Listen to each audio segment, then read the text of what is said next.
નમસ્કાર, આપ જોઈ રહ્યા છો સ્પાર્ક ટુડે ન્યૂઝ। બોડેલી તાલુકા પંચાયતના પ્રમુખ ઉપપ્રમુખની ચૂંટણી બિનહરીફ થઈ। પ્રમુખ તરીકે હેમલતાબેન કોડી અને ઉપપ્રમુખ તરીકે રમણભાઈ નાયકાને બિનહરીફ વિજેતા જાહેર કરવામાં આવ્યા।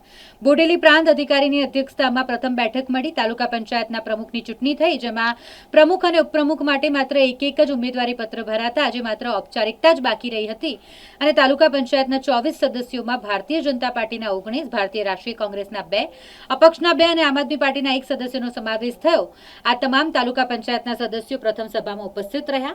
સભાનું કામકાજ શરૂ થતાં જ પ્રાંત અધિકારી ભૂમિકા રાઓલે પ્રમુખ અને ઉપપ્રમુખ માટે આવેલા ઉમેદવારી પત્રો મુજબ પ્રમુખ તરીકે તાલુકાને રણુપ બેઠકના સદસ્ય હેમલતાબેન કોડી અને ઉપપ્રમુખ તરીકે રમણભાઈ નાયકાને બિનહરીફ વિજેતા જાહેર કર્યા।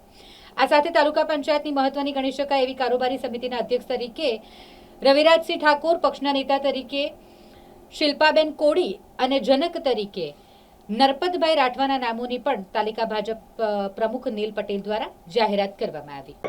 આજ રોજ ખૂબ જ ખુશીનો દિવસ છે। બોડેલી તાલુકા પંચાયતના પ્રમુખ પદ તરીકે બેન શ્રી હેમલતાબેનને ખૂબ જ મહત્વની જવાબદારી આપી છે।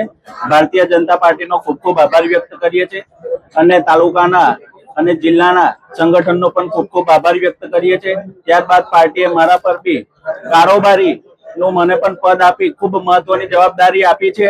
ત્યારે અમે તમામ સભ્યશ્રીઓ ખરેખર પાર્ટીનું અને જનતાનું નીચેના છેવાડા સુધીના તમામ માણસોને કામનું પૂરેપૂરો વિશ્વાસ આપીને પૂર્ણ કરીશું એવી આજે અમારી લાગણી છે, તેઓ આપ સમક્ષ અમે રજૂ કરીએ છીએ।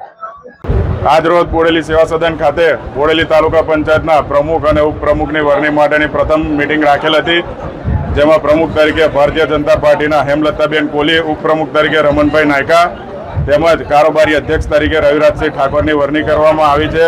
સાથે સાથે અમારા તાલુકા પંચાયતમાં 26માંથી 19 સભ્યો જીતેલા હતા અને કોંગ્રેસના માત્ર 2 જીતેલા હતા। તેમાંથી એક આપણે જબુગામ તાલુકા પંચાયતમાં દિલીપભાઈ લક્ષ્મણભાઈ રાઠવા જેઓ વિજેતા થયા હતા। તેઓ આજે પ્રથમ મિટિંગમાં ભારતીય જનતા પાર્ટી સાથે મળી અને વિસ્તારનો વિકાસ થાય તે માટે ભારતીય જનતા પાર્ટીમાં જોડાયા છે।